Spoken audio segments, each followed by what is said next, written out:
তো হ্যালো বন্ধুরা, গরমকাল তো এসে গেছে। ভেবেছিলাম আমি একটা মিষ্টি দই বানাবো। তার জন্য দেখো প্রথম সব ঠিকঠাকই ছিল। এখানে আমার টক যে দইটা ছিল সেটাকে ফেটিয়ে ভালো করে টেক্সচারটা আমি যখনই দুধের ভেতর ঢাললাম, সাথে সাথে এটার কালারটা একদম চেঞ্জ হয়ে যায়। যে দুধটা ছিল সেটা একদম ফেটে গিয়েছিল। দেখো পুরো একদম একটা নাড়া দিতেই সবটা দুধ ফেটে গেছিলো এবং আমার মনটা ভেঙে গেছিলো, কিন্তু আমি হার মানিনি। আবার লেগে পড়েছি এগুলি দিয়েই কিছু একটা বানিয়ে নেব।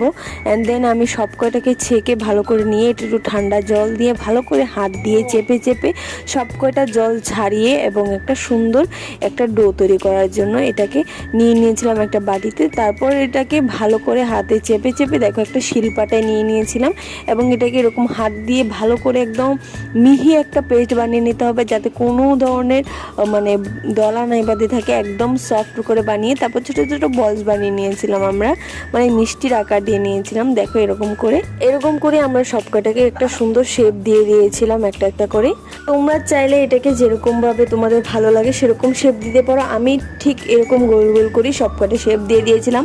দেখো ছোট ছোট করেই করেছিলাম কারণ মনটা ভেঙে গেছিলো, কিন্তু এইগুলি দেখে আমার আবার একটু মনটাকে সান্ত্বনা দিতে পারছিলাম যে না, কিছু একটা তো আমি করেই নেব। তারপরে এগুলি কি আর শিরা বানিয়ে নিয়েছিলাম একটা চিনি দিয়ে। তারপর এটার ভেতরে বলগুলো দিয়ে দিয়েছিলাম এবং সুন্দর করে এটাকে একটা 10 মিনিটের জন্য সিদ্ধ হওয়ার জন্য রেখে দিয়েছিলাম। দেখো খুব ভালো করে কিন্তু এটা সিদ্ধ হয়ে গেছে, নাড়লেও ভাঙছে না। দ্যাটস ইট, আমাদের কিন্তু ছোট ছোট রসমালাই তৈরি হয়ে গেছে। আর এটা কীরকম হয়েছে খেতে সেটা তো ঠান্ডা হয়ে ফ্রিজে রাখার পরেই বোঝা যাবে। তো এখন আমি এটাকে নামিয়ে নিয়েছি এবং ফ্রিজে রেখে দিয়েছিলাম। দেখো কত নরম হয়েছে। এবং তারপর আমি শিরাটাকেও এটার ভিতর ঢেলে নিয়েছিলাম। অ্যান্ড দ্যাটস ইট, আমাদের রসগোল্লা কিন্তু রেডি হয়ে গেছে। এটা কিন্তু দেখার পর আমার মনে হচ্ছে দই থেকেও এটা বেস্ট হয়েছিল। অ্যান্ড দেন আর কি ফ্রিজ থেকে বের করতে করতেই দেখলাম 3টা হয়ে গেল। আমি ভাবলাম এটা কি করে হলো। আমার ভাই বলছে আমি আগে একটা খেয়ে নিয়েছিলাম। ও আচ্ছা, তার খুবই টেস্টি হয়েছিল।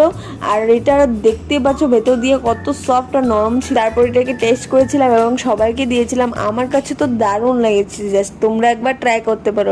ভিডিওটা ভালো লাগলে লাইক করে দেবেন। টাটা।